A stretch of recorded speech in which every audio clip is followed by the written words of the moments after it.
Good morning, welcome back. It's been a while. Obviously lockdowns and all that in Sydney.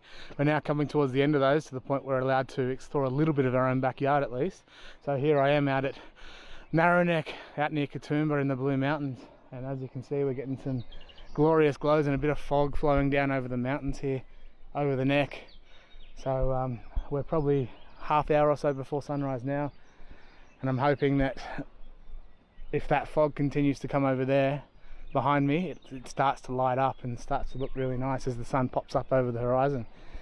I'm a bit sweaty. I've tried about 4 different spots already. When I got here this morning, I was running to the car back and forth up and down the hills, and I've finally settled on this one on top of this little rock here, and looking out over, I think that's Mount Solitary out there in the background, and Narrow Neck obviously out that way. So the plan is to obviously catch a sunrise, and as I said, I'm hoping that the neck over there catches the light as it pops up over the horizon. If that fog stays down there in the valley, hopefully you can see down there in the valley behind me, should look really nice. Anyway, stick around, let's see what we get. So as I tone this down, you can see my composition here. Basically got that rock in the foreground here coming in from the left hand corner. As I turn the exposure back down, you can see Narrow Neck then coming in from the right hand side of the image and out to that really nice glow out in the left hand corner, top left corner, with the fog obviously sitting down in the valley there. So that's the composition I'm shooting at. Now we just need it to light up. It's actually quite windy out here, and you can see probably, I don't know, the trees behind me moving slightly, but because I've come up and over the neck a little bit, I'm sort of down on the far side, so I'm quite well protected here. I was a bit worried I was going to have to really amp up the shutter speed to excuse me, really amp up the shutter speed to get the trees and all that still, but it's quite protected over this side, so I'm really quite happy about that. So because this foreground's quite close, as you can see, you're probably 40 centimeters, if that, a foot. Off the front of the camera, I am focus stacking, so I'm doing just a 2 stack, so one on the rock in the foreground and then one on Narrow Neck out there, which is basically infinity, which will get me everything in the valley in focus, hopefully. So just a 2-shot stack. I'm also doing a little bit of exposure bracketing because down in that valley it's quite dark, and I don't want it to come out grainy if I try to bring up the shadows a little bit, and obviously it's quite bright out there on the horizon. I could whack on a graduated filter, I guess, but the problem with that is I've got mountains popping up above the horizon all over the place, and I don't know, it's just going to be a bit difficult, so I'd rather just do it manually or do it in post, sort it out later, just get all the exposures I need, and it should be sweet in post. I was shooting it nice and wide at around 16mm. I've now decided to bring that in a bit because the foreground was becoming quite dominant, and I really want the focus to be those cliffs. Excuse me as I grab those while they light up. Look at that over there. Yeah, so I really want the focus to be those cliffs over there as they light up as the sun comes up. So I've zoomed in now to about 20mm, and it just, I guess, simplifies the composition slightly. I've got one nice tree poking out here, just as I say that. The light's just starting to hit down in the valley down here, looking absolutely beautiful. This is the time. Just simplified the composition, got one nice little tree down here, and basically the cliffs lighting up, and that's my whole subject. So I was worried it would be a little bit unbalanced, obviously, with everything being on the right hand side, but that fog down there, or the mist, has absolutely saved me there. It really creates some interest on that left hand side of the frame. And look at this as the fog rolls over the hill again.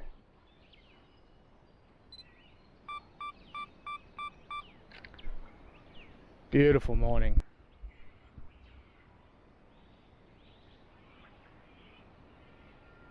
Restricting the sky slightly because obviously there's a bit of a glow in the left, but other than that there wasn't a whole lot doing.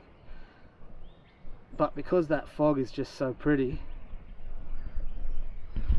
I'm going to adjust my composition, get a quick foreground to get more sky, more fog. And that light now is just glorious.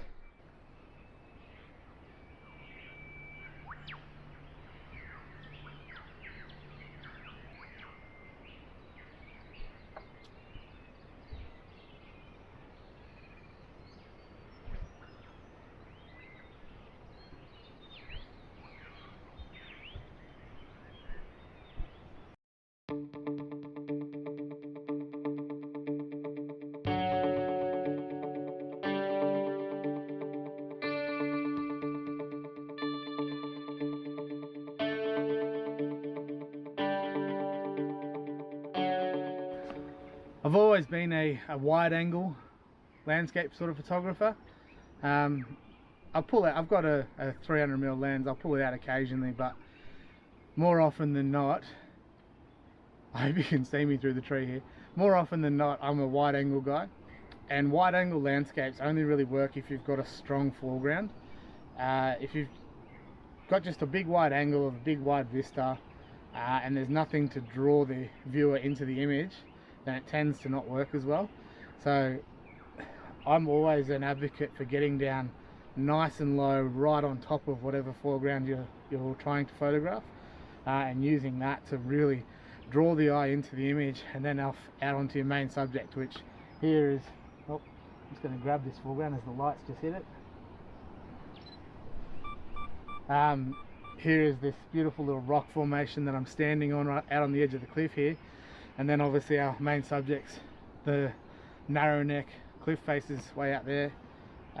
But if I had have excluded the foreground here, now that I've got this, actually I might grab a quick image here. I'll just lift up handheld the camera and just take a photo of the cliffs with nothing else leading into the image, just to show you what I'm talking about.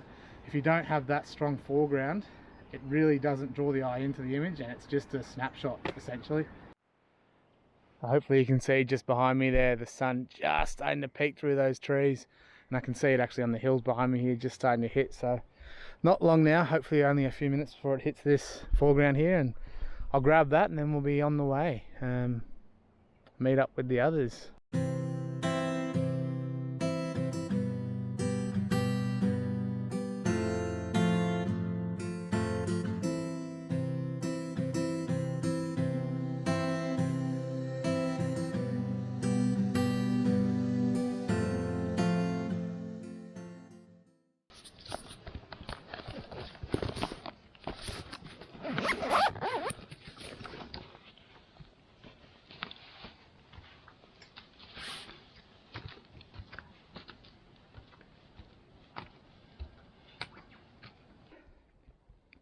Just on a sad note, people are grubs.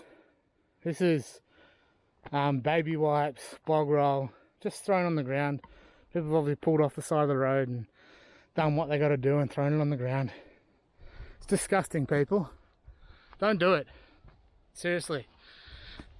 It doesn't break down instantly like you think it would. It sits there for months, possibly years, just stinking up the place. Put it in a plastic bag, whatever, burn it if you have to. Just don't leave it in the bush. This is Adelina Falls, and with 1,000 kids and dogs running around. Not ideal. But that's what we're looking at. Photography with kids, hey? Good times. Best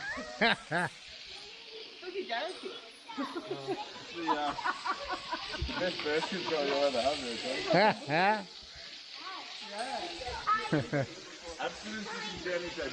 Yeah, I know, right? This is the first waterfall on the Lawson Waterfall Circuit. It's had a little bit of rain this week, but not heaps, so it's flowing okay, but not amazing. But they only get better from here, so yeah, stick around.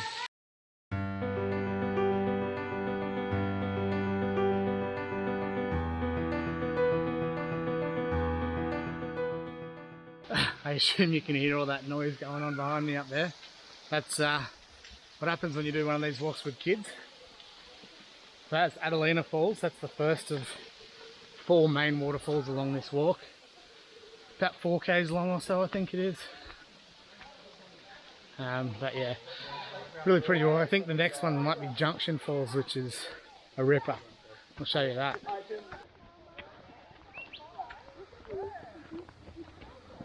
Yeah, your kids run ahead. No, right there,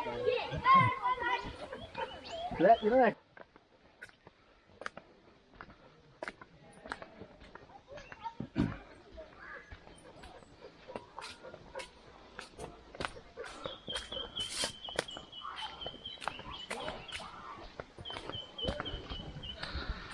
So a lot of the walk is like that, just muddy patches, but overall it's rocky up and down. There are some steep sections, some steps, but I mean, we got everything from a 9-year-old to a 2-year-old here today, and they're doing it fine, so it's by no means a tough walk. It's just a lot of down. And the descent down to, I think this is Junction Falls, I may be wrong. Yeah, it is Junction Falls.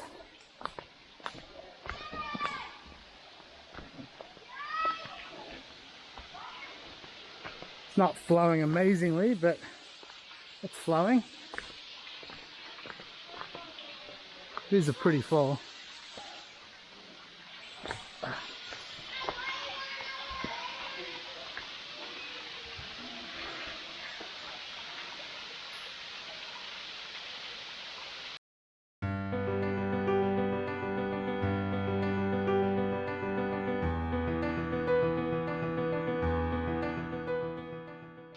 So that's Junction Falls behind me. I just grabbed a quick image there. I've done that composition there a few times now. Looks better when there's a lot of water running. And we're going to just walk around the corner now. The reason it's called Junction is because there's a second creek flowing into this one here. That's it, just there.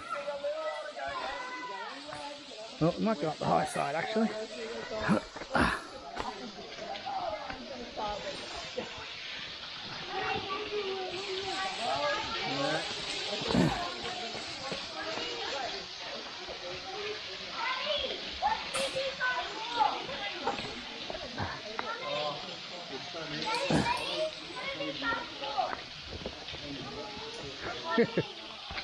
Watch out for rodents.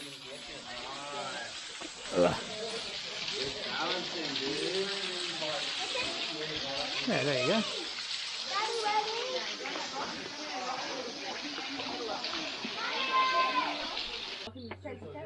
Well, you can draw this, and you can just sit.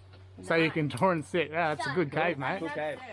So this is the lovely Federal Falls, the second last waterfall. One of the best ones, I reckon. Absolute ripper. I'm going to try and set up down there, use those couple of rocks there as a bit of foreground. And hopefully get that edge of the rock as a leading line up to the waterfall. I've used the composition before starting back there with those couple of rocks, but there's just not enough water here today. As you can see, it's a big sandbar. So, something different.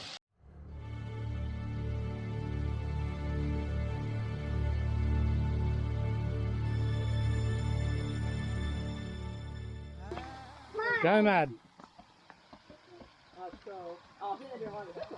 Right, you ready for it? We're going across the creek. We're going to wait for Farm Easy. The cubby house. Go in, Maddie's going in. Hey. Mads, turn around. I'm scared. Along the way there's these little, I guess, cascades more than waterfalls. This is one of them. Got a really nice little couple of holes in it. Jump, Mitchie! Whoa! Yeah, I smelled it too, Kat. Oh. Yeah. Yeah, That's all. I know, right? Lovely little spot. How often do you see two frogs mating?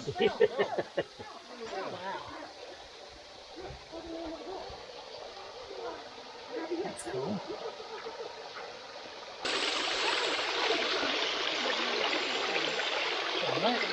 Yeah, so the last of the big falls, Cataract. And the fella who was just in front of us pointed out that there's a bunch of little black dots. It's all frog spawn. Yeah. Oh, cool. It shows you how good the environment is here. Yeah.